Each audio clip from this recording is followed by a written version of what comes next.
Welcome back to Sunrise Daily. Well, there are some concerns about the National Assembly stepping back consideration of some parts of the budget, but we'll find out what specifically is up with that one. And then the performance of local governments. I know, almost sounded like a broken record. So all of that will also be in the mix this morning as we are joined by Mascot Uzor-Kalu, who is a former chief of staff to Abia State Governor. He's an investment banker, and I also he did take a shot at the top seat in Abia State once upon a time. Good morning. Happy New Year. Thank you for coming on this morning. Thank you very much. What have you been up to lately? Investment banking? Or you haven't stepped aside from politics, have you? No, I have not. Oh, okay. I've actually indicated interest to run for the 2027 governorship. Oh, okay. Yeah. APC. APC. Okay, what? You joined the APC? APC? Yes. What happened? I mean, you were... No, but you know I was a member of APC. We had some problem in 2022, which made some of us leave because within our state there were some issues that we had.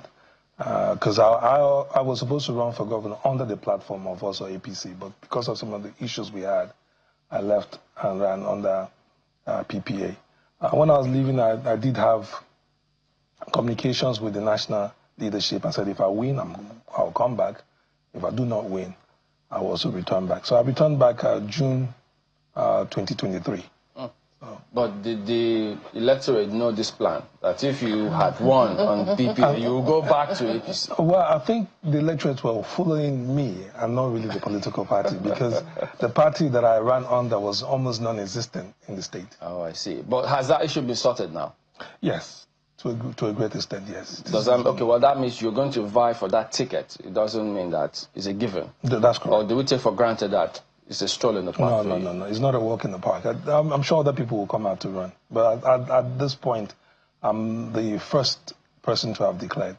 But I'm sure other people will join the bandwagon. So. Well, since you're in APC, this budget matter. Oh, you want to go to the... Yeah, I was just about to say that, because the tide, we've been seeing that APC tide sweeping everywhere, and a lot of people are still saying that for the governors who have defected to the APC in the southeast, it's a huge gamble for them. When you take a look at, say, the governor of Enugu State, for instance, they're still wondering if the APC can actually hold ground in the southeast region. A region that has been traditionally PDP for a long time, as well as Abia. I mean, they have maintained like an opposition stronghold. I think the only place that hasn't done that is Anambra, and it would seem that you have to, and then, of course, Abia. And Abia now went to Labour Party, no longer with the PDP. So some people say, well, Alex Otti used to be in the APC, and he left the APC, and when he left, he won. So how do you see that, panning out in terms of how you're looking at the future? Well, no doubt that APC has gone through a lot of struggle, especially in the southeast. And those struggles, the southeast have joined the bandwagon to play national politics. And so with that in mind, their mindset is, if we continue to play this opposition politics, the governorship alone does not give our people the exposure they need. We need our people in positions of federal appointments and federal positions. And sometimes, a lot of times, we see Southeast being left out in this main appointment. So a lot of the governors in the Southeast want to play in national politics. When you're a performing governor, the people tend to follow you regardless of the party that you are in. So you would say Alex Otti is a performing governor? Well, that remains to be tested. It remains to be tested.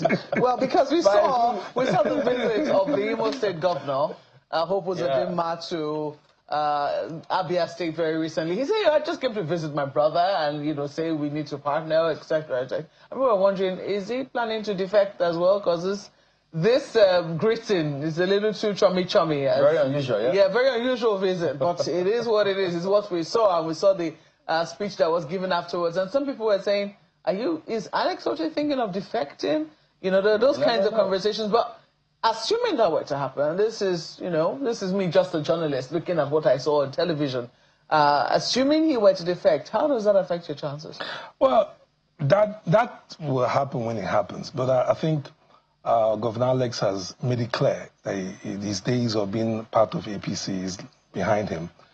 He's been on numerous television stations and media outlets and has made it clear that he was not coming back to APC. So, and from what Governor Hope said, it was just a friendly visit between two governors. And I think at this point, I'll take them at what they have said. Mm-hmm. Governor Alex has made it very clear that he's not coming back to APC. And for us in APC, we're comfortable with him being in opposition because we believe that we can wrestle power out of his hands. It's going to be a tough one because a lot of people have criticized when you people were in office, when your principal was in office, and as well as when all the, I mean, even up until Ikpeazu, was in office, people have been wondering, did we have governors up till now? Because they feel, and this is what we have heard on the streets, that it's just about now they're beginning to feel what governance or the dividends of democracy should have been like in Abia State. From what you're seeing so far in terms of some of the responses that we've seen, particularly on social media, how do you feel to have been a part of government when it would seem the people felt that nothing was really happening in terms of governance? Okay, well, the truth of the matter is that governance is a continuum, and you can't isolate one government from the other. The Uzor-Kalu's administration did very well because it was the founding foundation for Abia State. As it stands today, 90 or 95% of the projects that Governor Otti is doing today are all reconstruction of projects that were done by that administration. Let's take, for example, the famous Abia-Port Road, which everybody seems to talk about. Uzor-Kalu built that road in 1999-2000. As of 2009-2010, up to even 2013, that road was motorable. There are sections of Abia has a very bad flood situation that was not controlled. That's the reason why that road went back. But when you hear the current government talk about it, they'll tell you that this road has not been built in 30 years, but it's not true. A lot of the roads, or Hanko Road, Oboaya roads, all these roads were all done by Uzor-Kalu. So if you want to maybe take Uzor-Kalu's record as a governor and put it against Alex Otti has not even gone 25% of the construction that was done by Uzor-Kalu administration. So would you say was those who came after Uzor-Kalu who dropped the ball? Well, again, every government has their own policy. For example, if you go to Umuahia, a lot of the roads that was built by Uzor-Kalu are still standing. So every government had their own policy. And I was not part of the Ikpeazu's administration, so I can't talk about what their policies were. Yeah, but you saw the environment was in bad shape. No. Before that, doctors were usually on strike. A lot of things went south. I'm not saying that Governor Otti has not done an improvement. I'm not here to tell you that he's not done nothing. The questions we are asking, the questions we're putting on the table is that at what cost? The road I just mentioned, the Port Harcourt road I just mentioned to you, when the road was not launched, his media people came on board and said that the road was going to be for 34.5 billion. And that they were gracious enough, that Julius Berger was just gracious enough to give them a 2 billion naira discount at 32.5. And that road is a 6-kilometer road. Now, a year after, the governor makes an announcement and said the road was done for 36.5. And a few months after, he said it was done for 38 billion, 36.5 has been paid, and 1.5 is still being owed. So if you look at it, that road was done at above 6 billion naira per kilometer. And you're asking yourself, the road is nice, but there's nothing fantastic about the road to have been done with 38 billion naira for 6 kilometers. A few months after he launched that road, next door, Governor Fubara had a brand new road, fresh road that he gave the same Julius Berger, 19-kilometer road, 2 bridges, 39 billion. So you are asking the same Julius Berger, the same company, and what do we have? When we ran against each other in 2023, we came up and said we had this issue that the government was being run in secrecy. We didn't see the prudency in the government. We didn't see the transparency in the government. But shockingly, the same things that we talked about in 2023 are the same thing that the governor is doing today. Almost all projects that we talk about, nobody knows who the companies are awarded to. Nobody knows the amount of money that are awarded. All we know is that the work has started and at some point the work has finished. So we can't criticize. There's not even an open bid for a lot of these contracts. And most of the times, these contracts are given to foreign contractors. So the Abia people do not even... How do you know? Because you say you don't know who they are awarded to. So how did you then see that they were foreign contractors? Because contractors? we know that they're not local contractors. Like Julius Berger?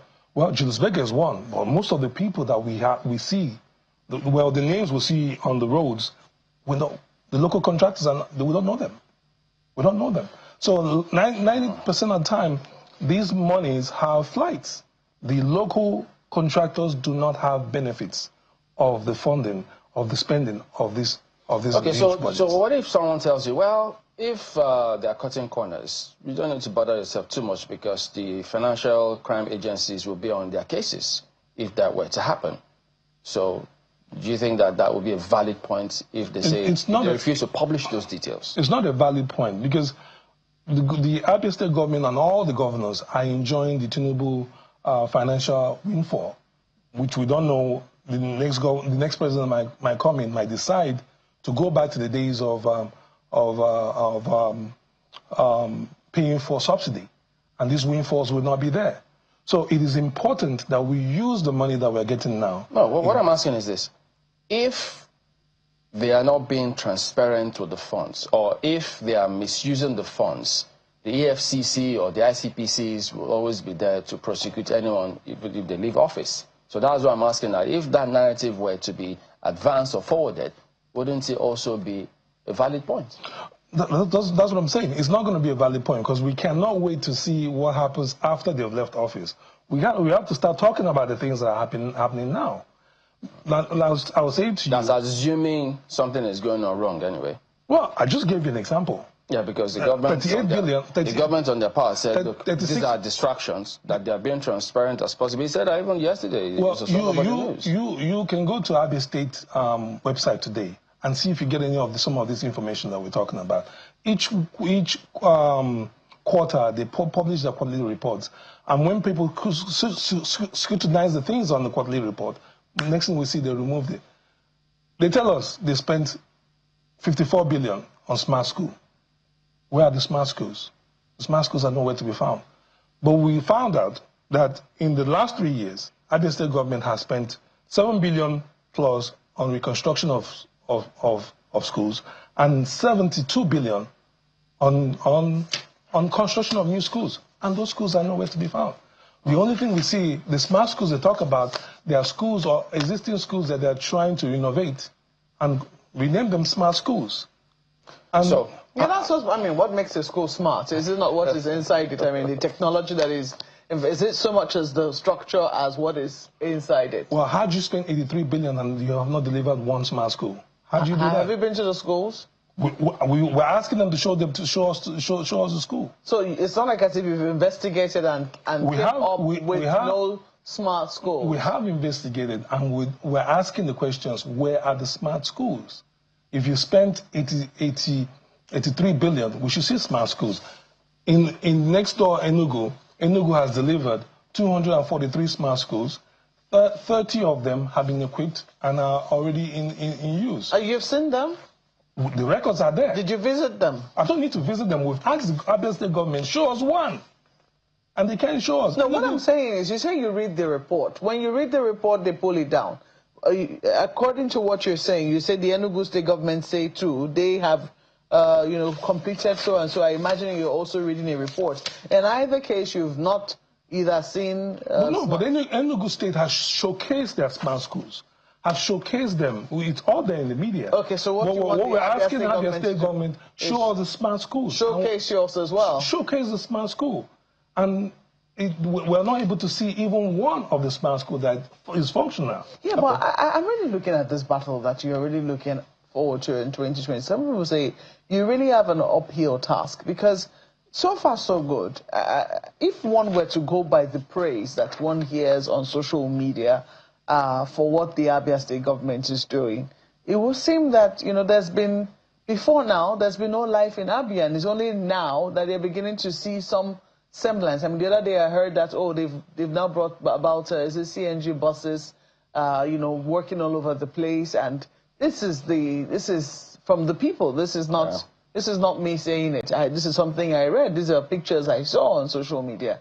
I do not know if you have seen that as well. So a number of people are saying, look, it would seem that right now the cost is not as important to them as the fact that something is really happening in the state. Do you really think that this narrative is going to get you five? This is what you're going to rely on with the campaign. Let me give you another example.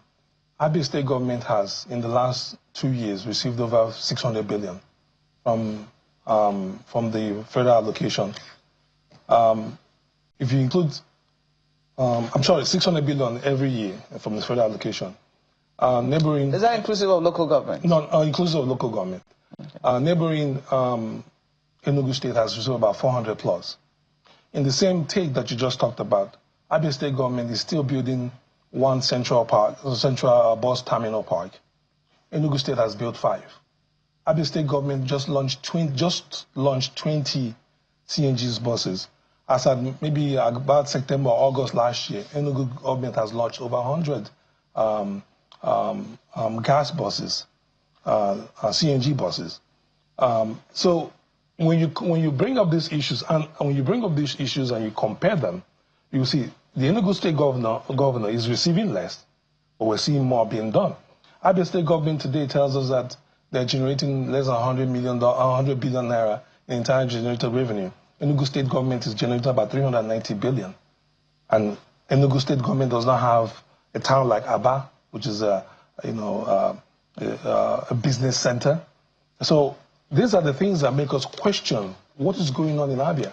So it's not enough for you to say that we never had this good. Yes, we've never had this good, but we've never had this kind of money come into the state either. So how do you juxtapose that with the sea of heads that is normally the case when, for instance, he goes on commissioning roads or the Minister of Works is visiting, that kind of scenario, because the people seem to be happy with what he's doing? We'll test those happiness in 2027 election. Before and he won. The difference of the reasons why he won, any political party could have won that election. Oh, it was that bad with the previous government? That's correct. Any political party could have won that election. The decision, the Obi movement helped a lot. And some of us congratulated him. It is not because the election was free and fair, but I felt in my own situation that the Abia people wanted change and the result represented change. So, okay. But I had reasons in the course of the election to have challenged that result. So when we say he won, it wasn't like a smooth winning. We had reasons to challenge those results because it wasn't fully free and fair. But the result represented the mind of what Abians wanted. And for going on 3 years, I've not talked about the government because I wanted to give them the opportunity to work. All right. So, what do you think of the impression that the Deputy Speaker might also give it a shot if the governor insists on not coming back to the APC? Well, the Deputy Speaker is my friend. In his wedding, I was his best man in his wedding. So he's a very good friend. He's my. But you know, in politics, it's about interest, not friends. No. I said he's my friend, and if he wants to run, he's willing to join the bandwagon. But I've made it clear that I did not come to be a placeholder. I did not come to drop to. So you should perish that thought in case he... Yes. So like you said, it's a personal decision. So if he's joining, we'll go to the primaries. If he wins, I'll support him. And if I win, I'll help you. But you heard he's been also asking the governor, come over to be APC. Well, for me, that's a double standard. I am not asking the governor to come over to APC. But he has been. No, but I'm not. I prefer him being in the Labour Party where he is, and let us stay in APC where we are. All right, I guess time will tell. It's just a tip of the iceberg of what to expect when all of these things you know, begin to gather momentum. If it is already, because, I mean, you heard him, he says he's going to go vie for that ticket. How much is it for? Are they... No, they've not. I think the last one was 50 million, I think. 50 million. Yes. So now it will be more than 50 million? Most likely. But we don't know how much it's going to be. It's enough to say, oh boy. But I want to thank you for coming on this morning. Mascot Uzor-Kalu, former Chief of Staff to Abia State Governor and investment banker. And then he's going to vie for the ticket for the top seat in Abia State. We are back in a moment. Don't go away.